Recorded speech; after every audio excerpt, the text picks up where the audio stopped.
செல்லக்குட்டீஸ் எல்லாத்துக்குமே ஒரு ஸ்பெஷலான ஒரு வெல்கம் நான் தான் கௌதம் பேசிட்டு இருக்கேன். ஸோ 9th ஸ்டாண்டர்டுக்கான தமிழ் அஃபீஷியல் செகண்ட் மிட்டம் ரொம்ப இம்பார்ட்டன்ட் மாடல் கொஸ்டின் போகிறது. அது வீடியோ ஸ்கிப் பண்ணால் ஃபுல்லாக பாருங்கள். அண்ட் நம்மளுடைய கௌதம் மீடியா 2.0 சேனலில் நிறைய பேர் சப்ஸ்கிரைபே பண்ணாமல் பார்த்துருக்கீங்க. மறந்துடாமல் சப்ஸ்கிரைப் பண்ணிட்டு பெல் பட்டனை ஆலில் கிளிக் பண்ணி வச்சுக்கோங்க. ஓகேவா? அப்போ தான் நம்ம அடுத்தடுத்து அப்லோட் பண்ண வீடியோ இன்ஸ்டன்ட்டாக நோட்டிஃபிகேஷன் வந்து சேரும். அண்ட் கீழே கொடுத்துருக்க வாட்ஸ்அப் சேனலையும் மறந்துடாமல் ஜாயின் பண்ணி வச்சுக்கோங்க. டிஸ்கிரிப்ஷன் கால் மாதம் அதுக்கு லிங்க்ஸ் இருக்குது. இப்போ நீங்கள் பார்த்துருக்க பிடிஎஃப் அடுத்தது எல்லா சப்ஜெக்டான பிடிஎஃப் அண்ட் லீக் கொஸ்டின் வரப்போ எக்ஸாமுக்கு ஒரு நாளைக்கு முன்னாடி கொஸ்டின் பண்ண லீக் ஆகும் தெரியுமா? அந்த மாதிரி லீக் ஆச்சுன்னா நம்மளுடைய வாட்ஸ்அப் சேனல் அப்லோட் பண்ணிடுவோம். நீங்கள் அதை பார்த்து படிச்சிக்கலாம். நீங்கள் நல்லா நீங்கள் ஸ்கோர் பண்ணலாம். ஓகேவா? ஸோ பாருங்கள், சப்ஸ்கிரைப் பண்ணி இல்லை ஜாயின் பண்ணுவீங்க நம்புறேன். Okay, let's get into the வீடியோப்பா.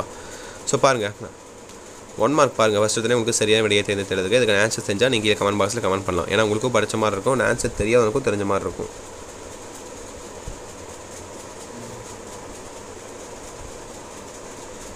ஸோ அப்படியே பாருங்கள், 1 மார்க்கு பொருத்தமான விடையை தேர்ங்க. கீழ்காணவற்றுள் உணர்ச்சி தொடர் இது. இதுக்கு ஆன்சர் தெரிஞ்சால் கமெண்ட் பண்ணுங்கள். 9th standard செல்லக்குட்டீஸ். ஓகேங்களா?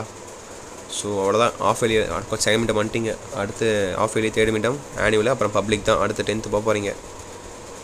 இப்போயே நான் பயமுறுத்தலை. ஸோ பயமுறுத்துறவங்களாம் ஒன்றும் கிடையாதுப்பா, சிம்பிள் தான். இப்போ எப்படி படிக்கணும் அதே மாதிரி தான் படிக்க போகிறீங்க. ஆனால் என்ன கொஞ்சம் பப்ளிக்னு நினச்சி படிக்க போகிறீங்க. அவ்வளோதான், சிம்பிள் தான். ஈஸியாக படிச்சுக்கலாம். அடுத்த வருஷம் பார்த்துக்கலாம், நான் இருக்கேன்ல.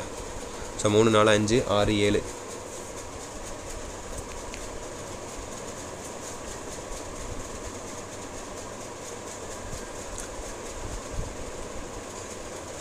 குடும்ப விளக்க நூலை எழுதியவர். ஸோ 1 மார்க் பார்த்துட்டிங்களா? அடுத்து 2 மார்க் பாருங்கள். சேம் 10th பேட்டர்ன் தான் உங்களுக்கு ஃபாலோ பண்ணுவாங்க. ஓகேங்களா? 10th எப்படி செகண்ட் மிட்டம் எழுதுறாங்களோ அதே போல் தான் நீங்களும் எழுத போகிறீங்க 9th. ஸோ 14வது கொஸ்டின் வந்து உங்களுக்கு கம்பல்சரி என்ன கேட்டிருக்காங்க? கம்பல்சரினா உங்களுக்கு கண்டிப்பாக எப்படி கேட்பாங்கன்னு பார்த்தீங்கன்னா உங்களுக்கு இதுதான் கேட்பாங்க. அந்த திருக்குறள் தான் கேட்பாங்க கம்பல்சரியில். தலை என முடியும் திருக்குறளை அடிப்படை பண்ணி எழுதுக. நடுக்கால் என்றால் என்ன? சாரதா சட்டம் எதற்காக இயற்றப்பட்டது? நீங்கள் மிகவும் விரும்பி படித்த நூல்கள் யாவை? எல்லாம் சிம்பிளாக தான் இருக்குது. 2 மார்க்ஸ் எல்லாம் நீங்கள் புக் மட்டும் படித்தாலே போதுமானது. ஒரு இடத்துல செயல் உடனடி அதெல்லாம் படித்தாலே போதுமானது. நீங்கள் நல்ல மார்க் ஸ்கோர் பண்ணலாம். ஸோ அடுத்து பகுதி 3 பாருங்கள். 3 மார்க் கொஸ்டின்ஸ் 15 16 17 18. 17வது கட்டாயமாக வினை எடுக்கும் அப்படின்னு கேட்டிருக்காங்க.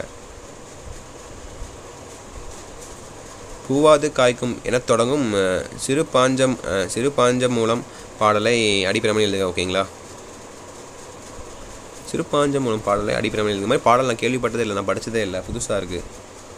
ஸோ இதுதான் உங்களுக்கு மனப்பாட பகுதி. இது வந்து உங்களுக்கு மனப்பாட பகுதி. மேலே திருக்குறள். ஓகேவா? 2 மார்க்கில் உங்களுக்கு திருக்குறள் கேட்பாங்க. 3 மார்க் கம்பல்சரியில் உங்களுக்கு மனப்பாட பகுதி கேட்பாங்க. ஸோ இதுலேயே அதே போல் தான் 4 கொடுத்து நீங்கள் 3 எழுதணும், மேலே ஒரு கம்பல்சரி. அடுத்து பகுதி 4 பாருங்கள். உங்களுக்கான 2 மார்க் கொஸ்டின்ஸு அந்த இலக்கண 2 மார்க்ஸ் மாதிரி தான். பிழை நீக்கி எழுதுக, கலைச்சொல் எழுதுக, மரபு தொடர்களை கொண்டு தொடர் அமைக்க, மரபு பிழைகளை நீக்கி எழுதுக. இந்த 4லையும் நீங்கள் 3 எழுதுனா போதுமானது. 1 சாய்ஸில் விட்டுக்கலாம். அடுத்து பகுதி 5 உங்களுக்கான 5 மார்க் கொஸ்டின்ஸு 23 24 25.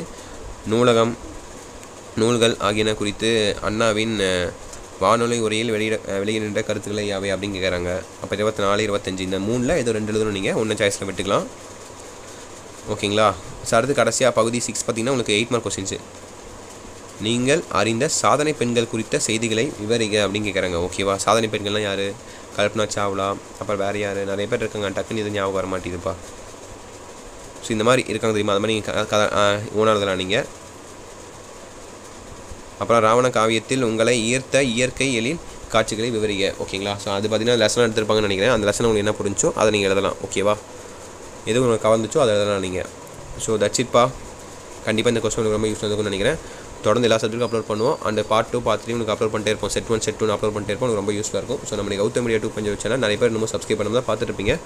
மறந்துடாமல் சப்ஸ்கிரைப் பண்ணிட்டு பெல் பட்டன் ஆலில் கிளிக் பண்ணது மூலிமா நம்ம அடுத்தடுத்து அப்லோட் பண்ண வீடியோஸ் உங்களுக்கு இன்ஸ்டன்ட்டாக நோட்டிஃபிகேஷன்ஸாக வந்து சேரும். நம்ம 1 lakh சப்ஸ்கிரைப் ரீச் பண்ண போகிறோம். ஸோ சப்ஸ்கிரைப் பண்ணி சப்போர்ட் பண்ணுங்கள். ரீச் பண்ணிடலாம், இன்றைக்கி கூட ரீச் பண்ணிடலாம். அண்ட் வாட்ஸ்அப் சேனலையும் மறக்காமல் ஜாயின் பண்ணி வச்சுக்கோங்க. டிஸ்கிரிப்ஷன் கால் மாதம் அதுக்கு லிங்க்ஸ் இருக்குது. அதில் தான் உங்களுக்கு legal question paper, PDF link, video link எல்லாமே உங்களுக்கு அதுதான் அனுப்பப்படும். ஓகேவா? ஓகே செல்லக்குட்டீஸ், தட்ஸ் இட் நினைக்கிறேன். Wish you the very all the best. Exam நல்லபடியாக எழுதுங்க. ஓகேங்களா? ஓகே செல்லக்குட்டீஸ், பை ஸ்டூடெண்ட்ஸ், பாய்.